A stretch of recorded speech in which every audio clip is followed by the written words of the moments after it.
Hi, I'm Kevin O'Donnell. This is my lovely wife, Laura O'Donnell. We're both from Westford, Mass. I am a 38-year-old with cystic fibrosis, coming up on my 1-year anniversary of a double lung transplant. I was born back in 1979 when not a lot of people knew what CF was, and my parents were one of them. Growing up, I was in the hospital a lot up until the age of 2 or 3. After that, I was fine until about 6th grade. I had my first quote-unquote clean out, the Children's Hospital in Boston, clean out. Go in for IV antibiotics and a heavy dose of chest physical therapy, trying to loosen up the mucus and everything inside my chest to be able to cough it up and go on from there. As I got older, the disease progressed, as it usually does in people, up until the point where I was no longer living a quality of life I enjoyed. Stuck home on oxygen. Going back to 2016, decided to list for a lung transplant. Hopefully would come through, which it did. November 2016 we got listed, and we had 4 calls, and on the 4th call, August 22nd of 2017, was my transplant. Fourth time's the charm. Yeah, the 4th time was the charm. Since then it's been a long road to recovery and a lot of ups and downs, more ups than downs, thankfully. 2 more times in the hospital since then, but since February, knock on wood, we've been doing good, working out at SOS, the gym in Chelmsford, Skill of Strength, with my trainer Kevin Driscoll. He's awesome. Tons of support from my family and friends. Too many to list, but you guys know who you are. I know the transplant world is a whole different world of no germs allowed and lots of medicine, watching what you eat. But it's well worth it. Taking care of my body like it's a new temple. Thankful for my donor, and everybody out there should be an organ donor. Whether or not you think you can make a difference, somebody out there is depending on you. How has this changed your quality of life? And what can you do now that you weren't able to do before? I can tie my shoes. Starting there, just the little things you take for granted, taking the trash out, emptying the garbage. Taking a shower. Which my wife appreciates now. Being able to walk, talk, swing a golf club again, enjoy time with my nieces and nephews. So many things. It's very humbling, to tell you the truth. So, when you were kind of at the worst of your CF, what was life like? Pretty dismal. Didn't get out of the house a lot. I was sitting at the kitchen table on oxygen, 4 or 5 liters of oxygen, which is a good amount. Just a lot of sitting around. And, yeah.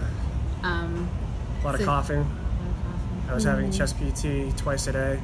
I had a therapist come to the house twice a day for over a year. There was a lot of missing out on life. Tons of missing out on life. Things would happen. He would get invited to things, and because of hospital stays or not feeling well, we weren't able to go. Yeah. Missed out on nieces' birthdays, nephews' birthdays. Yeah, holidays and Yep. things. It was tough. Tell me about the transplant itself. I don't remember much. That was tough. That was a surgery that was a long surgery that had complications and left him in a coma for 10 days afterwards. A medically induced coma, because when he woke up the next day, they had asked him a couple questions, but because of fluid overload, they had to keep his chest open, and they were afraid of him pulling out wires and pulling out things, so they kept him in a medically induced coma for 10 days.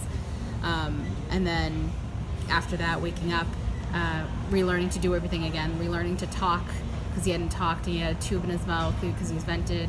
They said he had profound muscle loss. So, I mean, even picking something up he couldn't do. So learning to pick things up, learning to do things himself, that was having tough. to do the swallow test to be able to have liquid. I remember being so thirsty for 3 weeks or so, not being able to have any liquid. They were afraid I was going to aspirate it, which is the worst possible thing to happen if you're a lung transplant recipient. You don't want anything harming those new lungs. So they were afraid that because my muscles were so weak that I would aspirate and have something go down the wrong tube. So I had to learn how to swallow again, how to eat again, and that was awful. But that first sip of water I took was so good. Learning how to walk again, just being able to basically start from scratch again. Yeah. It was about a 2-month process before I could go home from surgery, to start of surgery to the time I got home. It's about 51 days in the hospital. And then having to baby steps, being able to walk again. I was going to dialysis 3 days a week. I had kidney failure. Since then, my kidneys have responded and are coming back slowly, which is good. But just the little things, being able to open a thing of jelly and peanut butter and to make your own sandwich, I couldn't do that. My hands weren't allowing me to do that. And using the bathroom by myself, that was tough to do. Taking a shower again, getting dressed by myself. It was all relearning what everybody takes for granted every day, which I no longer do. How do you feel about how far you've come in the past year? It's complete 360, 180 I should say. I'm completely going the other way now.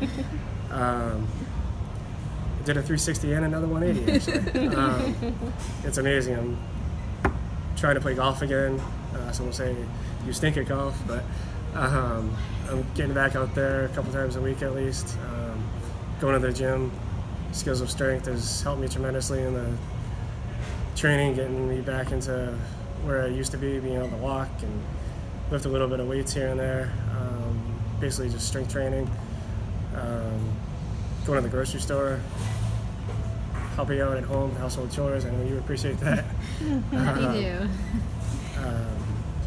It's amazing. And now, so you mentioned before that, you know, since you're married, all of your anniversaries have been spent in the hospital. Yeah. Every single one. So how will you celebrate both your upcoming 1-year lung anniversary and your wedding anniversary the day after? For the lung anniversary, we're going to be at Kimball's Ice Cream in Westford. Our closest 100 or so friends will be there. Hopefully my doctors for my pulmonology team will be there. My therapist will be there. My coach from Skills of Strength will be there. We'll just hang out, have a good time. Yeah. All the people that got you to where you were. Yeah, my support group, friends and family, and which our support group is huge. Thank God, because I don't know what we would have done without them. And when he had his transplant, the day after his transplant, his nurse practitioner came over from Children's Hospital, and she said, "Don't worry about it. A year from now, we'll be celebrating the 1-year lung anniversary at Kimball's, celebrating with Kev." And at that point, it seemed impossible. It seemed like it was never going to happen. And now it does seem like a possibility that next week we'll be celebrating his 1 year outside the confines of a hospital. And the next morning, we're going to wake up and go up to New Hampshire and just spend some time in the mountains and do stuff we haven't done before. Outside of the hospital. Exactly. Go north, away from Boston. Yeah. We're looking forward to it.